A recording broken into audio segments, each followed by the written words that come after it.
नमस्कार दोस्तों, आप सभी का मेरे चैनल ऑल सरकारी स्कीम्स में स्वागत है।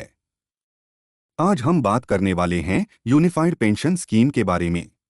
प्रधानमंत्री नरेंद्र मोदी की अध्यक्षता वाली यूनियन कैबिनेट ने केंद्रीय सरकारी कर्मचारियों के लिए यूनिफाइड पेंशन स्कीम को मंजूरी दी है।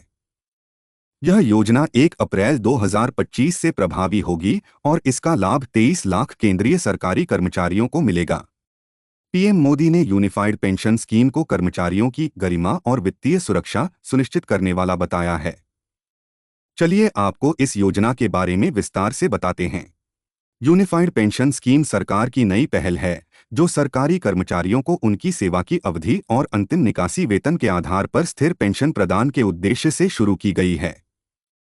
योजना के तहत सेवानिवृत्ति के समय एक बार में भुगतान के रूप में वेतन और महंगाई भत्ता का 10% हर 6 महीने की सेवा के लिए मिलेगा। केंद्रीय सूचना और प्रसारण मंत्री अश्विनी वैष्णव ने बताया कि यूपीएस के 5 स्तंभ अगले साल अप्रैल से लागू होंगे। वैष्णव ने यह भी कहा कि 10 साल की सेवा करने वालों को न्यूनतम 10,000 रुपये की पेंशन दी जाएगी और दिवंगत सरकारी कर्मचारी की पत्नी को मिलने वाली पारिवारिक पेंशन उस कर्मचारी की पेंशन का 60% होगी। मंत्री ने कहा, 30 वर्षों की सेवा के बाद सेवानिवृत्ति पर लगभग 6 महीने का वेतन एकमुश्त दिया जाएगा और यह स्पष्ट किया कि यह भुगतान ग्रेच्युटी से अलग होगा। चलिए अब जान लेते हैं किसे मिलेगा यूनिफाइड पेंशन स्कीम का लाभ। पहला, केंद्रीय सरकारी कर्मचारी। यह स्कीम मुख्य रूप से केंद्रीय सरकारी कर्मचारियों के लिए बनाई गई है। इसमें वर्तमान कर्मचारी और नए नियुक्त कर्मचारी दोनों शामिल हैं। दूसरा, राष्ट्रीय पेंशन योजना धारकों के लिए विकल्प। जो केंद्रीय सरकारी कर्मचारी वर्तमान में राष्ट्रीय पेंशन योजना के ग्राहक हैं, उन्हें यूनिफाइड पेंशन स्कीम में स्विच करने का विकल्प दिया गया है। इससे उन कर्मचारियों को सुविधा मिलती है जो योगदान आधारित पेंशन प्रणाली से परिभाषित लाभ पेंशन प्रणाली में स्थानांतरित होना चाहते हैं। तीसरा, न्यूनतम सेवा आवश्यकता। यूनिफाइड पेंशन स्कीम के तहत पेंशन के लिए पात्र होने के लिए कर्मचारी को कम से कम 10 वर्षों की सेवा पूरी करनी होगी। इस शर्त को पूरा करने वाले कर्मचारियों को न्यूनतम 10,000 प्रति माह की पेंशन दी जाएगी। चौथा, पारिवारिक पेंशन के लिए पात्रता। यदि कर्मचारी की मृत्यु हो जाती है तो उसकी पत्नी को पारिवारिक पेंशन के रूप में कर्मचारी की पेंशन का 60% मिलेगा। पांचवां, राज्य सरकारी कर्मचारी।